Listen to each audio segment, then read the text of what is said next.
સુરતમાં ભગવાન પરશુરામ જયંતિ નિમિત્તે 3 કિલોમીટર લાંબી ભગવાન પરશુરામની યાત્રા યોજાઈ।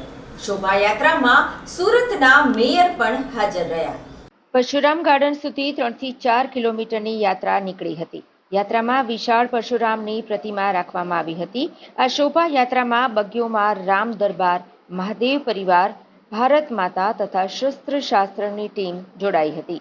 તેમજ બાળકો અને મોટા પણ ભગવાનના વેશ ધારણ કરી શોભાયાત્રામાં જોડાયા તથા હનુમાનજી, પાર્વતી માતા, રામ સીતા અને શિવજી જેવા ભગવાનના વેશ સાથે શોભાયાત્રા નીકળી હતી।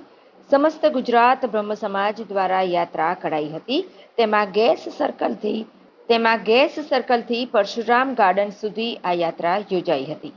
શોભાયાત્રામાં સુરત મેયર પણ હાજર રહ્યા હતા। ભગવાનના વિવિધ વેશ ધારણ કરી લોકો યાત્રામાં જોડાયા હતા। નમસ્કાર, મારું નામ જયદીપ ઘનશ્યામ ત્રિવેદી, પ્રમુખ શ્રી સમસ્ત ગુજરાત બ્રહ્મ સમાજ સુરત તથા મંત્રી બ્રહ્મ સમાજ દક્ષિણ ગુજરાત। આજ રોજ અખાત ત્રીજના શુભ દિવસે ચિરંજીવી ભગવાન શ્રી પરશુરામનો જન્મ મહોત્સવ હોય સુરત શહેરના વિવિધ બ્રાહ્મણ સંગઠનો દ્વારા શહેરમાં ભવ્ય શોભાયાત્રાનું આયોજન કરવામાં આવેલ છે।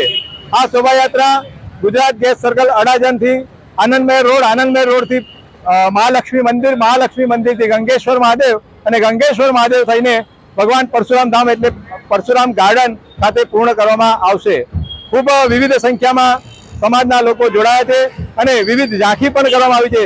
શિવ પાર્વતીની ઝાંખી, રામ દરબારની ઝાંખી તથા વિવિધ ભવ્ય રામ ભગવાનની પ્રતિમા, મહાદેવજીની પ્રતિમા, હનુમાનજીની પ્રતિમા આ પણ શોભાયાત્રામાં સાથે છે। સાથે સમાજના બ્રાહ્મણ છે એટલે શસ્ત્ર અને શાસ્ત્ર સાથે હોય તો બાળકોનો લાઠીદાવ, તલવારબાજી પણ સાથે છે અને વેદનો અભ્યાસ કરતા બાળકો પણ સાથે છે।